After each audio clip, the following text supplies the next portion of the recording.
Hello, everybody, and welcome back to Feeling Seen, the podcast that talks about the movies that make us feel seen. We have, oh my God, I'm going to say this is a euphorically exciting talent. Co-hosting the podcast with me today, you might know her writing from programs such as The 100 or Luke Cage. You also might have gotten your whole life in theaters when you went to see *Malignant* at a late show in a dark and solo screening where it was practically felt like it was just for you, which was what my experience was. Or maybe you have been preparing since you saw that little robot doing TikTok dances to fan edits of songs like Alien Superstar. M3GAN has arrived, which means Akela Cooper has arrived yet again, and Akela Cooper is on the podcast. What do the folks need to know about you, Akela? What else before we get started here? Oh, I think you covered it. It's always weird. It's like, what else to know about me? Yeah, I have no idea. I'm terrible with these things. Well, I'm excited to be here. There. How about that? Okay, no, that's a great start. And I am so excited for you to be here. I think you are... I don't think you are. I know it to be true that you are one of the most exciting talents working... Yes, in genre specifically today, but I think generally, there is a joyful lack of restraint and an embrace of bombast and an unself-conscious joy and bigness that you bring to your screenwriting. Why, thank you. That is so much fun, and I am so glad you're here. I'm here in general in the landscape. I am so glad that we have you. Thank you. Yeah, it's always...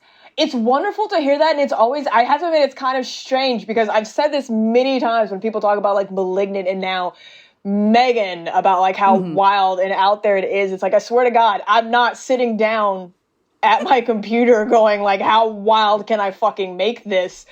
I just write. So I'm starting to think, it's like, maybe it's just me. It's like that TikTok sound. It's like, is it me? Am I the drama? Yeah. Am I the drama? Yeah.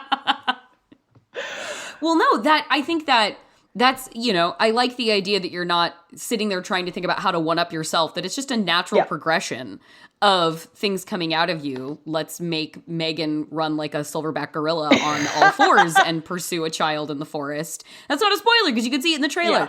Yeah. But I guess a start-off question for me would be, are you having as much fun as it seems like you are having? I think so. Yeah, it's like it's really surreal right now, because you work in this kind of cocoon, especially as like a movie writer.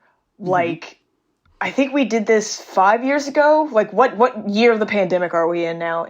I think Allison said she got the script in like 2019. So yeah, I started this like end of 2017, early 2018.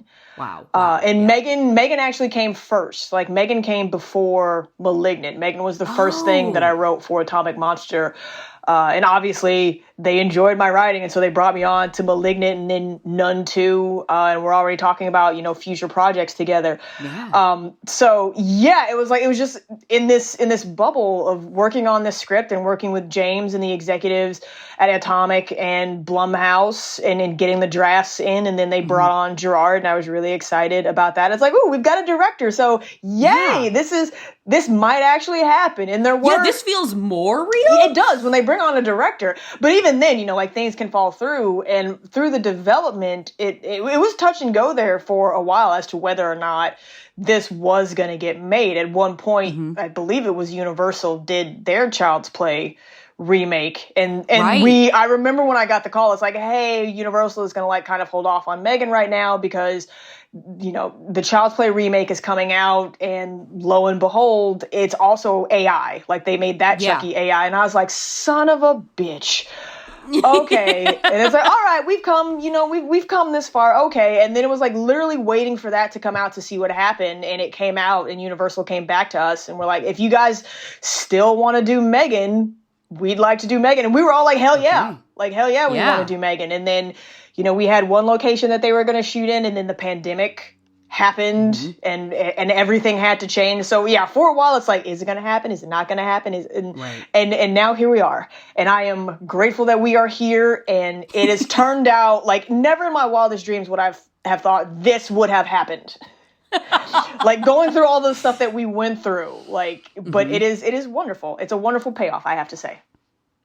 Well, I will let the people know that M3GAN, guys, if you didn't already know, is the story of a brilliant AI engineer played by Allison Williams who has made a revolutionary toy that is not really a toy at all. It is a fully functioning, artificially intelligent, ever more advanced and growing and learning bot that becomes a companion to her niece turned sort of adopted, charge, her ward.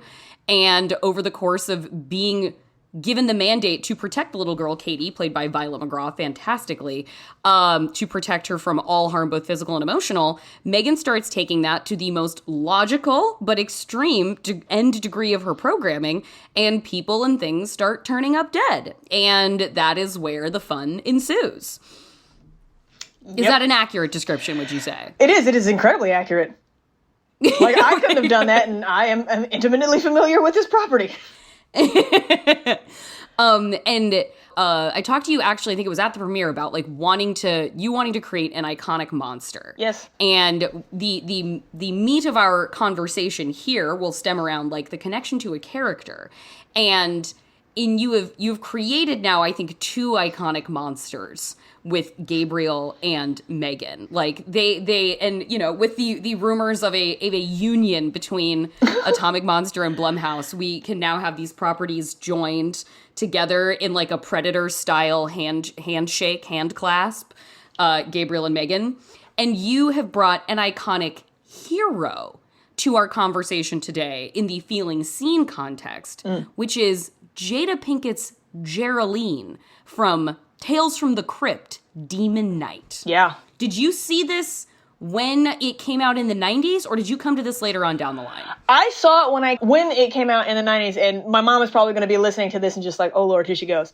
But I love Tales from the Crypt. I was a fan of Tales from the Crypt, like watching it way, way too young, but I still loved the show. I didn't have HBO in my home, so like whenever I would visit friends who had like, I guess, premium cable or whatever, pay cable, and like sometimes when I visit my sister, she had HBO, so I would watch it with her. But I was a fan, and at some point, like, you could rent like the VHS episodes. Yeah. So I would do that. And when it was announced that like Tales from the Crypt is going to be doing a series of movies, and this was the first one, I was like, ooh, like, I'm really looking forward to seeing that. And like the more information that came out about it, the more I was excited about it. And I just became obsessed before I ever saw a frame of that film. Like I have, and one of my points of pride is like, I've had a meeting with Ernest Dickerson, and I have the Tales from the Crypt Presents Demon Knight collectible magazine. And I took it with me to our general meeting, and I showed it to him and his wife, who's his producing partner. I was like, I have been a fan of yours for decades. I love Tales from the Crypt, Demon Knight. Here's proof. Recently, my mom sent me my stuff from home, which I was a fan of, like movie book adaptations, like the book version of the movie. I also had like Tales from the Crypt Presents Demon Knight, the book version. So the novelization. The novelization. And I read it and I read it and I read it. And I'm like, I'm going to love this movie. I am going to love this movie. I love everything that's happening in this book. I love all the images I've seen. And like, there's a black woman in it that's awesome.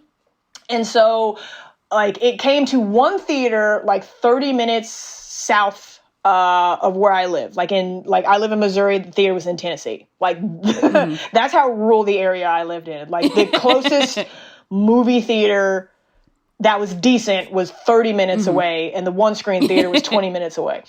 So the theater in Tennessee got Demon Knight for a week, for 1 week only. And I begged my parents, like, I'll pay for it. I save my money. I'm like, I'll pay for everything. I'll buy your popcorn. I'll buy your soda. Like, I don't care. You have to drive. Because I think it came out in 1995. So I was like 13, 14. So it didn't have my driver's license at that point. I'm like, I need you to get behind the wheel. I need you now. I need you to drive me down there. And they kept putting it off and they kept putting it off. And finally, like, my mom's favorite candy at the time was like Starburst. Like, that's what she loved to snack on. I bought like a giant bag of Starburst and I spelled out, please take me to Demon Knight on the bed, on their bed. So like when she came home from work and went upstairs to get out of her clothes, she had a shit ton of Starbursts that said, please take me to see Demon Knight. And that broke her. That broke her. But That's when we wonderful. called, that was on a Thursday, I think. And when I called to get showtimes, they'd already turned over the movies for the next weekend. No. So it wasn't playing anymore. So my mom got a bunch of Starburst for free. And I was bummed. I was like heartbroken. And I just kept rereading the novelization. And then, because this was also kids, Gen Zers, back in the day when movies took 6 months between theater release and video. So you had to wait 6 months from the time it was no longer in theaters until home video release. Finally, it came out 6 months later on home video. And I was saving my money. I think it was like $40 or something at the time to like buy a brand new, again, mid-90s, DVD hadn't taken off yet. So VHS tapes were still very expensive to buy. And I just remember my dad going, it's like, you should probably rent it first to make sure you like it. I'm like, you don't understand. I know I like it. I know I like it. Like, I just need the video. And he's like, no, don't, just, Pumpkin, save your money. Yes, my father called me Pumpkin. And he talked me out of buying it. And so he rented it for me. And I think it was like after it was either a weekend or it was like summer when it finally came out on VHS. Cause like my parents left for the day and I was home alone and they left at like 8, 9 a.m. and I was watching the movie. Cause we'd watched it the night before. And I loved it. And I told them I loved it. Okay. And they watched it with me, and they enjoyed it. Like, they're fans of Demon Knight. They thought it was funny and entertaining, and I'm like, see, you should have taken me to see this in theaters. So that Saturday probably, they go off to, like, run errands, and they're going to be gone pretty much all day. So, again, they leave 8, 9 a.m. I put Demon Knight on, say goodbye to them. They come home, like, 5 or 6. I'm still watching the movie, because all I did was watch it, rewind it, and watch it again. So it lived up. Like, when you saw it, it lived up to this novelization that you had internalized so much already. Yes, it really did. I love Billy Zane's performance. I love the violence. And, like, seeing... It didn't really click with me until years later, I will admit that. But I'm like, why do I... And it's like, that was the first horror movie that I watched where a black woman... not only survived to the end of the movie, but she saved the world. What? The 7, you're the only one left. You're the chosen one. That's what I came here to do. Give you this key. That's all that's important. You're ready. Ready for what? The key. Give me the key.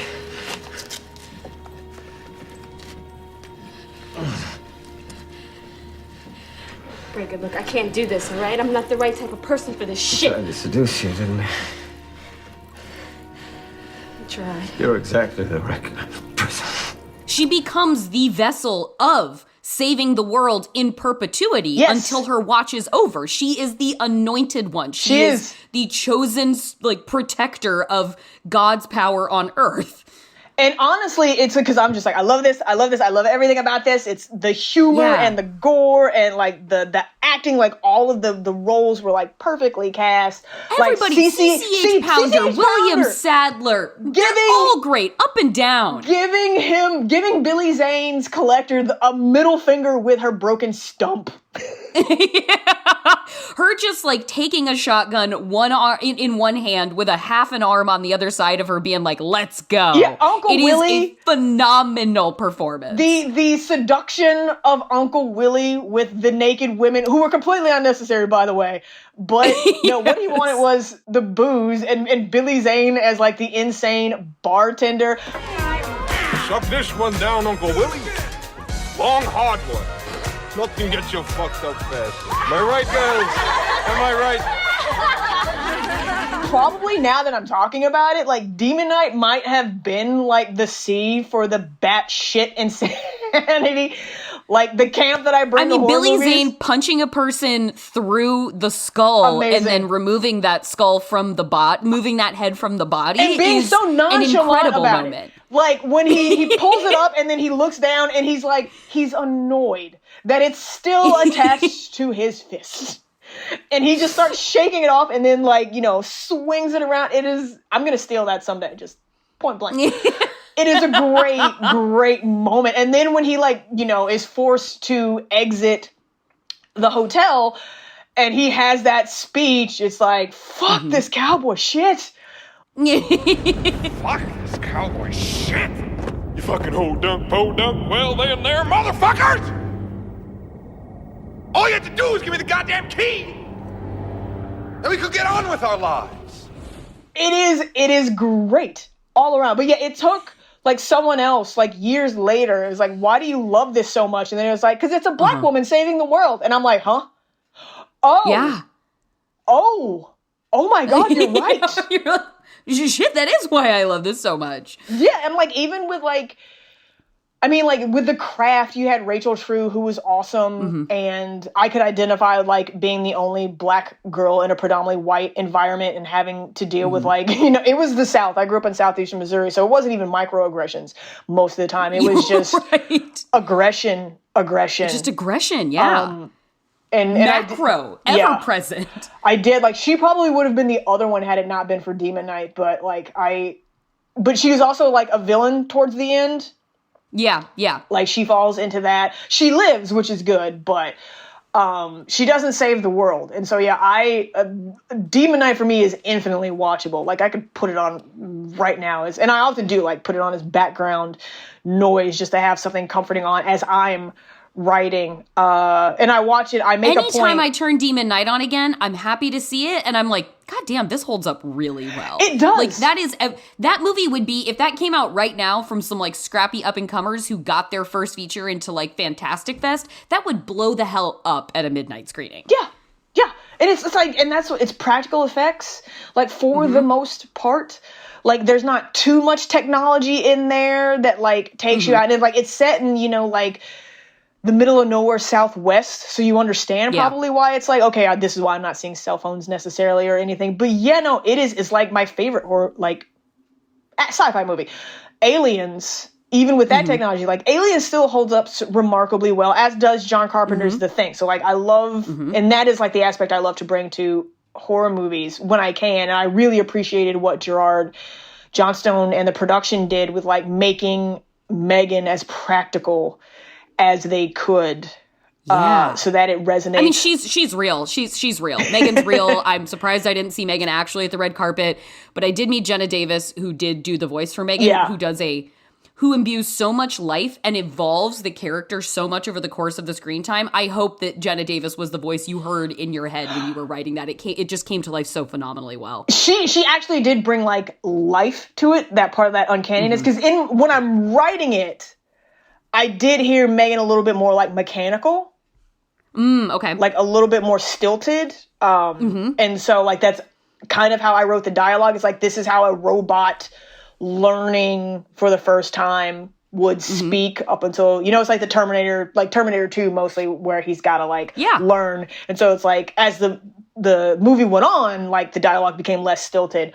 But yeah, no, like, hearing that, and I remember I met up with Judson Scott and he showed me a photo.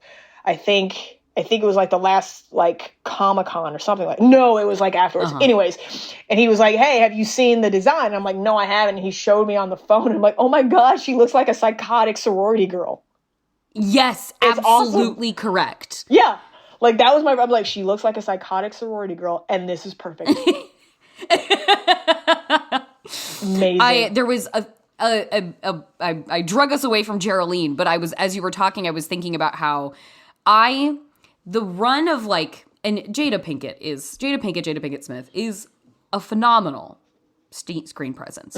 And her run in the 90s of, like, up and coming Jada with, like, this is one of her first, I think Jason's Lyric might have come before this one. Menace to Society, I think, was her first. Okay, yes, Menace to Society, Jason's Lyric is in there. This movie, right after this, comes one of my favorite movies of all time in Low Down Dirty Shame with Keenan Ivory Wayans. Peaches! And then Set It Off. It's fucking Peaches. I love meeting Jada Pinkett characters in the 90s when they enter the frame and you encounter her for the first time. She feels so total, and there is such an energetic ferocity that comes off of Jada Pinkett. And immediately, I feel like you immediately believe that Geraldine is the hero that she's going to become by the end of this movie. You're like, fucking of course she will. Of course she's got that in her. All right, let's see. What do I need to tell you? What am I looking at? Which way is town? Town is that way, and you're looking at nothing. But I'm sure you didn't come here for a view now, did you? But here's your key. And the concierge will bring up your bags momentarily. Yes, and there was also, she had, like, I think one of her first, like, leading roles with Tommy Davidson. I'm looking it up now. It was not the crazy girlfriend, but I guess it's like the black version of the manic pixie dream girl that she played. That was a lot of fun as well. Woo! Do you remember? Did you ever see Woo? Woo, yes. Yes. That was also a lot of fun. But yeah, but again, it's like growing up, like I had Anna Klumsky, like Christina Ricci, Winona Ryder. So like when Jada Pinkett like is like, oh, black women, and then Gabrielle Union, but that was also around the time where I was like, when it comes to black actresses, there can only be one popular one at a time. Like there can only be, because like Jada Pinkett gave way to Gabrielle Union, who I think gave way to Sanaa Lathan in the late 90s, early 2000s, and so on and so forth. So it's just like, oh, okay. All right. Like, you know, again, like young white girls had Anna Klumsky, Christina Ricci, Winona Ryder, like Gwyneth Paltrow. We had the whole slate of alt girls, of weird alt girls. Yeah, and it's like, okay, so I like Jada's not getting the lead roles anymore, but what she did get left an impression, and I appreciate that to this day. And I, Gabrielle Union in Bring It On was also like kind of a revelation where it's like they won, and it makes sense that they won. Love it. Because as much as I love the Rancho Carne Toros, they are a copy of this thing that they have been imitating so long, which is was a wonderfully very mainstream, digestible thesis statement in a movie for the white masses and what would be a flourishing community of white gays, to be like, this is the appropriative tendency that always happens and is time tested. And yes, it is. We're going to localize it onto two Los Angeles-based cheerleading teams where the whites are copying from the black team. Like, it's like, yes, this is also, if you care to peel back the layers, a generationally true story. It was such a revelation because it was just like, they're doing this story in a white movie, and then it's like, well, it's going to be like a white redemption of appropriate, because this was like almost a full decade before appropriation became even a thing that people said out loud. Like, it's never said in the movie as to what they're doing. It's just, blatant stealing. But it's like, okay, so it's cool that they acknowledge that this happens, but this is, Kirsten Dunst is going to make it right, and they're going to win. And then you get to the end of the movie, and the Clovers win, and it's like, what? But yeah, it was like those are two like pivotal like early movies, just like in seeing like black women representation in like a positive light, that obviously stuck with me. But yes, Geraldine was the first, and it was that subconscious thing. I think it's like, I love this, but I'm really responding to the fact that a black woman got to save the world in a horror movie. Yes. And I can't remember, I'm probably missing something. I know someone listening to this is going to be like, but Akela, and I'm like, I have a hard time trying to find another example. When we look back at, like, there is black horror as a genre unto itself as well. Yes. Where there are heroines within black horror, obviously, that are given a pride of placement in that way, but in a not defined as black horror film that is attached to the like sort of cultural institution that is Tales from the Crypt and the fandom and the penetration that comes along with that, it was indeed exceptional. Yeah. And in a way, it still remains exceptional, especially with the aesthetic and, again, the sort of power and presence and I hate to use the word, but sort of unapologetically forward and confrontational figure that is a Jada Pinkett, I think it still stands as a just out and out, a very specific final girl performance, let alone one that is distinguished by it being a black woman. Yes. And it was directed by a black man, Ernest Dickerson. Yes. Like, who, it wasn't, as you said, it wasn't like a black horror movie specifically tailored for black audiences. This was a wide horror release that a black man was hired to direct and a black woman was hired to lead and be the hero of. If it happened today, you'd have so many dude bros calling it woke. Yeah. And screaming about, like, it shouldn't make any money. And yet, like, at the time, it was unremarkable, which I also, like, looking back on it, it's like, it's a huge, huge thing. We are going to take a quick break. When we come back, we'll hear more about Akela, including how and when she knew that M3GAN was going to be a big deal. Then we will have one quick thing before we go about the heartening scenes at the Golden Globes, the much embattled, controversial Golden Globes. But you know what's not controversial? That we're all rooting for Ke Huy Quan. This podcast stands Ke Huy Quan. He is an alum of the show, and we are rooting for him in the Oscar race all the way to the end. So that is what we will touch on at the very end before we leave you.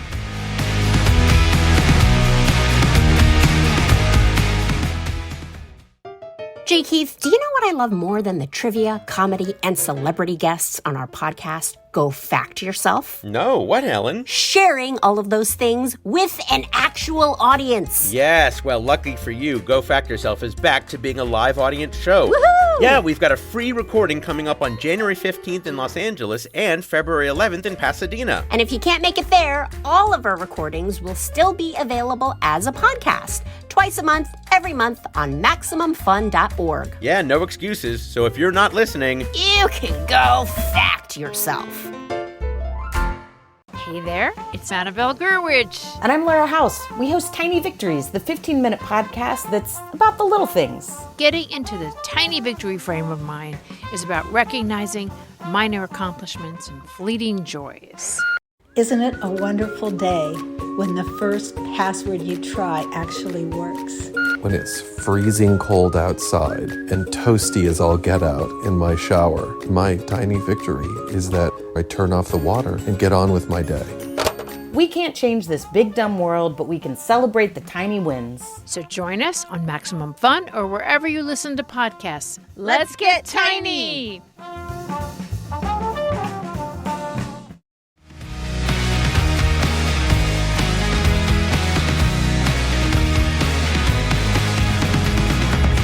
Welcome back to Feeling Seen. Today I'm talking with Akela Cooper, screenwriter of the new movie M3GAN and 2021's Malignant, talking about Geraldine from the formative 1995 horror comedy Tales from the Crypt, Demon Knight. Like, I don't know if you go back and watch movies from the 90s much or such, but I've talked about this a number of times on the pod where it's a fascinating maelstrom in the 90s of these, like, the surging era of new queer cinema. There's also a black cinema movement that is happening in the 1990s where it is a time where it feels like diverse casts feel like they did emerge more organically. And then we hit this wall of like post 9/11 cinema where everything had to homogenize and be white and homo nationalist. But it was like we were stealing time for a minute in the 90s, and it demonstrated like a future possibility of integration and actual more like egalitarianism as far as on-screen and behind the camera representation goes. But then everyone was like, wait a minute, this got too out of hand. There was too much permission for things. We better scale that back. And then in about the mid-2010s, we finally started like fighting from an advocacy position to bring back what was kind of already teasing into the ecosystem. I need to like look at the history of this, but I do think part of it is like films became more international, like in the early aughts. And that's so a good point. That's right. And this was like, I was hearing rumblings of it, but like it was bigger when I got to LA and like started my career. But like that was when they discovered that like if they had a certain movie, it would do well in China. Yeah. Yes, and there's a lot of people absolutely. in China, but then it was like China doesn't apparently like black or gay people.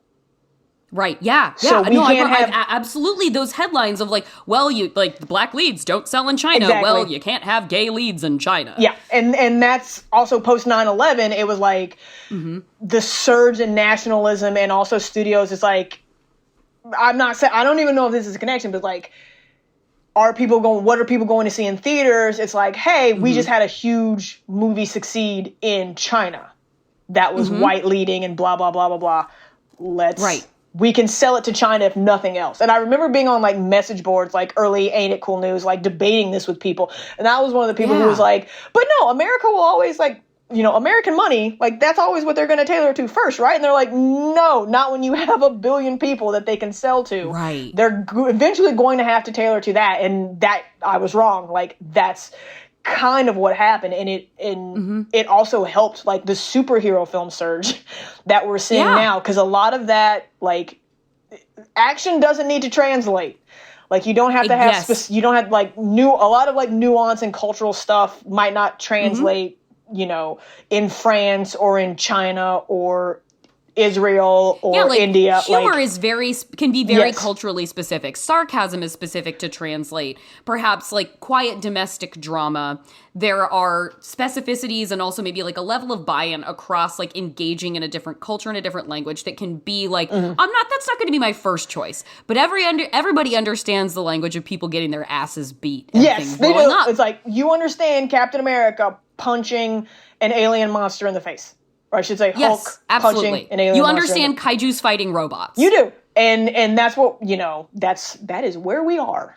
Though it's like, it's kind of wonderful that it's now become like a two-way street, that we have things like Squid Game that American audiences are watching. And absolutely. RRR, which people lost their shit for last summer. Because like growing up, my mother loved foreign films. So we would make a point to go to like, it's usually Hollywood Video, because Blockbuster would never carry unrated or NC-17 movies. We were a Hollywood Video household. I am completely with you. I remember once I found out that like Blockbuster wouldn't even carry unrated movies. I'm like, we're going to Hollywood Video. And we stopped going to Blockbuster. And we went to Hollywood Video, and like, it was right around the time both of them started doing like, you could rent it for a week. Because again, I grew up in a very rural area. We had a local video store that would carry like, you know, like the big things he knew he could rent. And so during summers, we would go to a small city called Cape Girardeau, which is like an hour north of where we lived. And they had a Hollywood Video, and we would rent movies for the week and like just stack them up, and then like you spend evenings watching films. And Hollywood Video had, to its credit, a really good foreign film section. And so my mom would make her list, and we would rent foreign films, and I saw like Raise the Red Lantern and like stuff from Spain, stuff from Mexico, a lot of stuff from China and Japan. And I got a taste of like other cultures, but that was not happening in the rest of rural America. And so now that like Netflix can like actually have, again, Squid Game be so huge, and you have Parasite that it's like, it's not dubbed, you have to read the subtitles, and people are watching and responding to it. I think that's a good thing. And I think like we just all need to be allowed to make the movies, and that trust that even in a worldwide audience, the audience is going to find it. Because I don't necessarily relate to everything in Parasite, but we all understand class struggle. Like we all understand that. We all understand frustration and being treated like shit by, you know, people who think they're better. And so, yeah, I'm sure there's like nuance and stuff that I've missed in Parasite because I am not of that culture, but it's still a damn good movie. Yeah, and like those parts of that don't have to be for me, because there's plenty that's for everyone, and I'm happy to take from the parts that I can really be provoked by and really enjoy, and then be like, guess what doesn't have to apply to me? Everything. And I'm happy. I don't feel alienated by not being included into every conversation, and that's fine. Yeah. Sometimes it's just like, okay, I just learned something. All right, cool. Does she talk? Make her say something. Stop!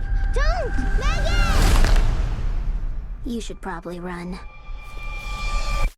This is such a challenging industry to assess wins. because there are so many incremental wins along the process of getting something made that still do not guarantee something will be made. And I want to hear from you, somebody who has been on the grind in writers' rooms in TV and now in screenwriting features as well.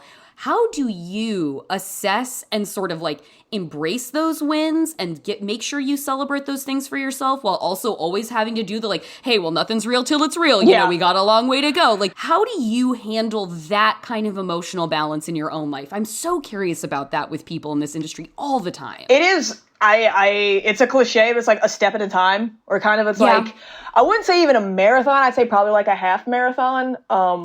It's like, you just got to get the mile. You just got to get that mile, and you celebrate every mile. So the fact that you got to celebrate every mile. You really do. Yeah. You can't deprive yourself of those celebrations because things are so protracted in this business. Yeah. So I got invited to an early screening. That Blumhouse had. And it was a rough cut. And like, I've been to early rough cuts before, and they're usually rough. Like, it is what the name implies. And I took my friend Andy. Halfway through, I had this feeling, and I'm like, I can't be feeling this. I can't, it's a rough cut. I can't be. And I turned to my friend and I'm like, is it just me, or is this really good? And That's so exciting. And he's like, it's really good. It's really good. And I'm like, I feel like I'm going crazy. And I don't want to jinx anything. Because like you said, you've seen rough cuts before. Yeah. You know that this is like... The entire time my brain is like, this is flowing. The characters are clicking. Like, obviously some of the effects weren't finished, but I'm like, M3GAN works. She looks creepy as hell. The voice and the movement. I'm like, I can't.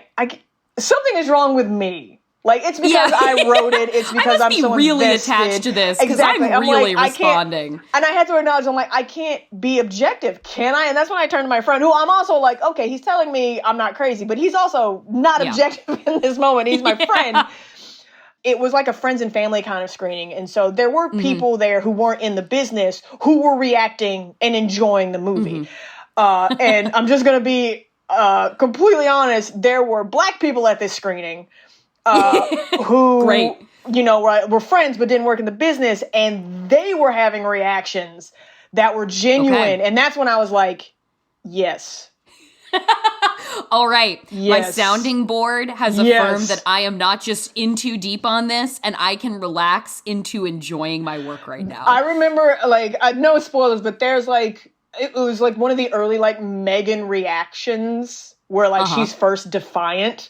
That like a middle-aged Black woman, and I say this as if I'm not middle-aged my damn self, in the front just went, ooh.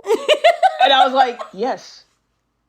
You're like, this is my design, this right here. She's doing what she's supposed to do. And it's like, oh yeah. And we went to another screening, and like the executives' assistants were like trying to like fight their way to get in to this screening. It's just like, because everyone had heard, and like at a certain point, like I started hearing rumblings. It's like Universal is really, really happy with this. And I'm like, okay, great. And it's like, what does that mean? It's like, it means they're going to put money behind the production, like, or not production, but the promotion. Like they're going getting it out there. They're going to promote it. I'm like, yeah, awesome. Again, not realizing what that meant.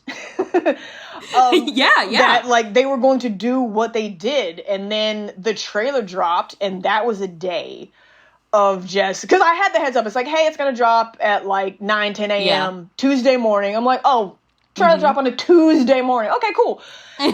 And I was about to do my workout, and I watched it, and it's like, oh, that's a really good trailer. And then I turned it off, like did my run, and then I started getting texts. Like, just as I'm listening to my music, like my phone is going off, and like Siri is like reading me these texts, and I had to like stop and just like get on my laptop. I'm like, what is going on? And it was like people were responding to the trailer, and it had already become a meme, I think, like an hour after it dropped. Oh, instantly. I saw the Alien Superstar edit of the dance within 45 minutes, for sure. And I did not, I was supposed to, I can't even remember what I was working on, but I was supposed to be working on something. I was like, I can't work. I'm just like refreshing Twitter to see what's going on and checking, like people were doing, they had done the dance on TikTok. I'm like, how did you learn that so fast?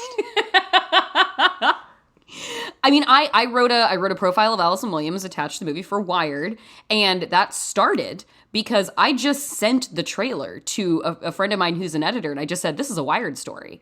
And within the week, it was confirmed. It was a Wired story. Like, it was just so apparent from the trailer. Yeah, it was a great trailer. And yeah, the reaction was just like, okay, there's something here. And initially, I think they were iffy about whether or not there was going to be a premiere for the movie. Like, officially, I think it was like, it might have been like, again, like an industry screening for people. Yeah. But before that, like, CAA had a private screening. And again, it was something where everyone was trying to get in. And we went, and it was standing room only. Wow. Like, people were sitting on the beautiful stairs. Feeling. And that's when it's like, again, seeing those reactions. But again, in my mind, I'm like, these are people in the industry. CAA. These are industry people. I know. It's like, I'm now represented by CAA. So are they being nice, or is this real? And it wasn't until they were like, Universal is now going to have a premiere. It's like, oh, okay, great. Wow. And then got to the premiere, and I had just missed the M3GAN dolls on the red carpet, and people were filling me in. Yep. But then they came out before the screening and did the dance, and like everyone was losing their shit. And there were a bunch of like TikTok influencers who were invited there, and my friend was sitting next to a couple of them. And the moment I knew we had something was afterwards, when my friend came up to me and was like, so the influencers that I was sitting next to, they were basically doing their like hip influencer thing where there's like, we've got the pictures. We're going to leave halfway through the movie is what they said they were going to do. Oh. They stayed through the whole thing. And that's when I was like, okay, we really do have something. It's like, I can, you know, like reconcile those halves of myself. That's like, okay, we can be optimistic, but we need to be practical. And like all of this stuff. And it's like, oh no. I think this is actually resonating with audiences. It's not just because, you know, I am clearly biased about the product. Yes. And then like you and Sam were there at the after party. It was just like, it was so crazy. It's just like how everyone was like so excited and talking about it. And everyone like, it's an industry thing. So at that point, everyone was seeing dollar signs. And I'm like, okay, now everyone's slow your roll. Like, seeing their back get scratched a little bit. It's like, let's just slow our roll now. Because it's like, we do come out 3 weeks after freaking Avatar, you guys.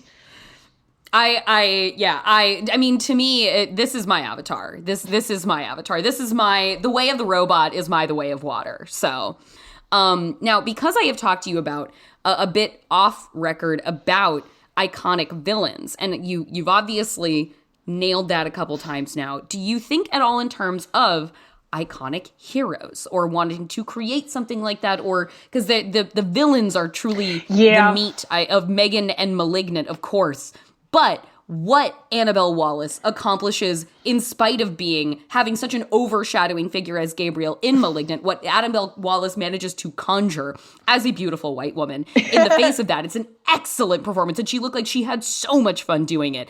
And I am such a fan of Allison Williams, and I think the tete-a-tete that this movie builds to in M3GAN between her and the robot is fantastic and intimate stuff. Like, it is a heartfelt and intimate kind of confrontation that this movie builds up to that I was so bowled over by its poignancy for me.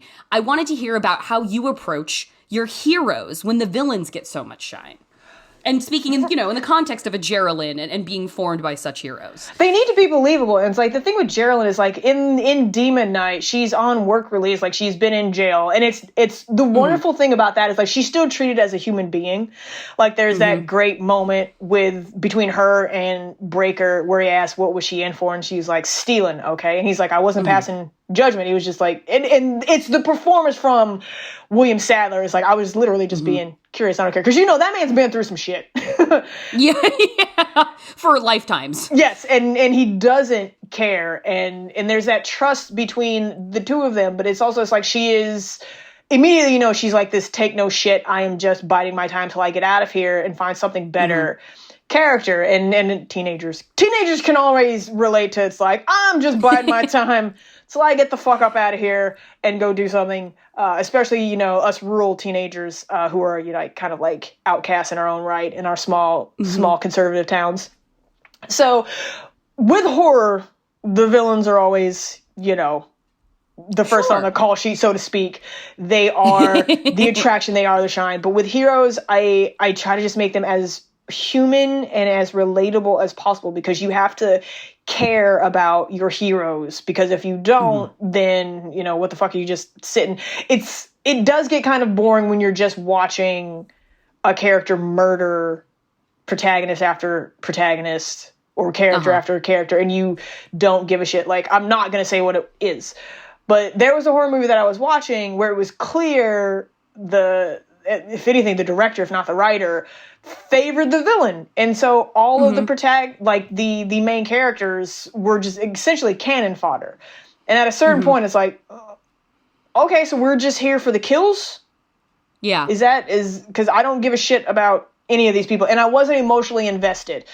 And I was like, okay, it's a cool design of a monster. And then, yeah, there's that. And I don't feel the need to ever see this again. And so I want people to connect with my characters. I want them in the theater cheering at certain moments. There's like, I think you know the moment at the end of M3GAN that I'm really proud of, because it stayed. Like, a lot of things change between like your last draft and production. And so like the fact that that action piece was still there was like really heartening, and I was proud of that. And so, but it's like, the audience was, at least in the screenings that we saw, they were cheering because it's cool. Yeah. And because it's cool.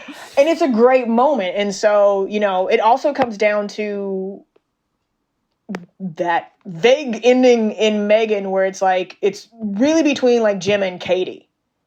And you worry for Gemma, who's worried for Katie. And you're invested. And it's like, and the performances are like, is she really gonna do that? And so you can't have that if you don't have emotional investment in your characters. And so that's usually, it's like, I understand. And again, I'm a horror fan. I've dreamed of creating like a Freddy and a Jason and a Michael Myers or a Pumpkinhead. Like, I'm still aiming for my Pumpkinhead. But yeah, it's really just like making the humans as relatable and emotionally investable as possible for the audience. Because they're never going to outshine the villain. Right. They're never going to do it. Exactly. Do you find that, I mean, because they're mostly human in their forms in Demon Knight, Billy Zane, like, just laying it on so thick. I mean, there was no scene left unchewed.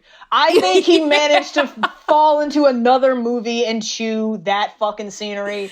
And he still wasn't satisfied. I know what you're thinking. He's got the key. What else could he possibly want now? I want you. You know, no one's ever brought a Demon Knight over to the other side before. Well, not in one piece anyway. And it's great. It is great, but it's kind of like, that is the beautiful thing, like, with an actor who reads the writing and understands the assignment. Billy Zane understood the assignment. Jada Pinkett, now Jada Pinkett Smith, understood the assignment. And Ernest Dickerson, everyone, they understood the assignment. They knew what they were making. And I will always, because I grew up on like B horror and B sci-fi movies of the 80s and the 90s. And it's great when you get one that knows what the fuck it is. It knows why you paid your money to see it, and it gives it to you. It doesn't try to be anything else but what it is. I think that's exactly what I get out of your movies, is you know what we paid to see, and you give it. You paid to see a doll fucking people up. Malignant was kind of a surprise. Like, Malignant, we had to hide the ball. But ultimately, and that was basically, I just gave James Wan and Ingrid what they wanted to see. Ingrid Bisu, what they wanted to see, which was batshit insanity. Didn't come out to the third act. And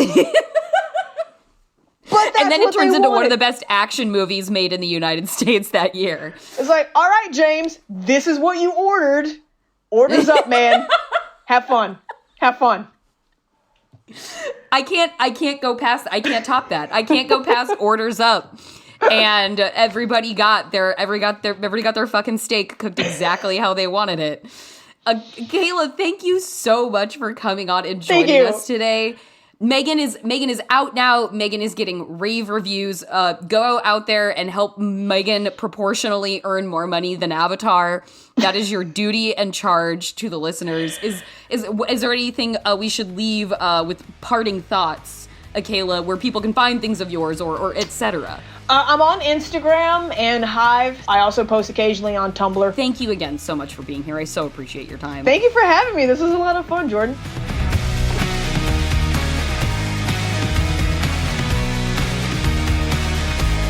Thank you again to Akela Cooper. M3GAN is in theaters now, and it's going to be in theaters for a minute because it's positively cleaning up at the box office and getting wonderful reviews. And you can see Akela's next project later on this year, actually. It is The Nun 2, and that is set to release September 8th. And now, one quick thing before I go, and that is just to, as Kyle Buchanan tweeted during the Golden Globes in this recent telecast, Ki Hui Kwan-assance. The man is picking up awards along the circuit. The march toward Oscars continues. He was nominated this week for a Screen Actors Guild Award. It never loses its punch watching Ki Hui Kwan just express so much gratitude, yes, but like also determination and satisfaction and joy and vindication that he has been able to return to in front of the camera work in Hollywood. He is so grateful. He is so thankful. He is so generous with his gratitude. But he's not just lucky to be here. The best thing about Ki Hui Kwan winning these awards, besides the story of it, the narrative of his great return to screen after decades of forced absence, because there wasn't work for him. He figured it was over, that there wasn't work for actors like him, Chinese actors, Asian actors, the opportunities dried up. It is amazing that Ki Hui Kwan is winning these awards because he gave the best damn performance in his category of all the movies released in 2022. He's winning these awards because he deserves them, and that it makes the narrative of return and the Phoenix Rising even more joyful because it's such a happy story. But we stand Ki Hui Kwan for being an excellent actor in the perfect part at the perfect time for him, and wonderful too, of course, to see Michelle Yeoh grace any stage, to get any award that she has long deserved in her career. And it is equal parts joyous and maddening anytime we have been able to watch her give a speech during this awards campaign, long and marathon to the end, because she so often points out that, you know, she was told when she started her career that she's a minority, that, you know, she wasn't necessarily meant to be a star. That was complete total bullshit. She was a star in Hong Kong already before she started making films in America. And it is obscene that racism and idiocy ever stood between superstar, talent, titan Michelle Yeoh and anything but the realization of her full potential in her own mind. And to hear her speak over and over again about what a unique opportunity Evelyn in Everything Everywhere All at Once was for her, and to finally get that as I think she is 60 now, at 60 or 61. Let this be... Michelle Yeoh never, ever, ever went away. She has never gone away in decades, but let this in its own right be a Yeoh-assance in its own right. And let us strive for making Ki Hui Kwan and Michelle Yeoh the leading heroes, the heroes of their own stories, that they always should have been. And now I hope that there are the opportunities for us to see that properly more of. Best Actor, eventually, let's see it for Ki Hui Kwan after he nabs ones for Best Supporting. And let's see Michelle Yeoh get that Best Actress Oscar when the year goes on. Let's hear, get that SAG, get that Oscar, trophies for them both. Everything Everywhere All at Once, Best Movie of 2022. Best Movie, Most Movie, check. And that is our show. That's what we're going to leave you with. You can follow us on Twitter at FeelingSeenPod, or send us an email at feelingseen@maximumfun.org. If you want to follow me, I'm Jorcrew on Twitter. Our theme music is by Andrew Epen. The show is produced by Marissa Flaxbart. Our senior producers are Kevin Ferguson and Laura Swisher, and this is a production of Maximum Fun.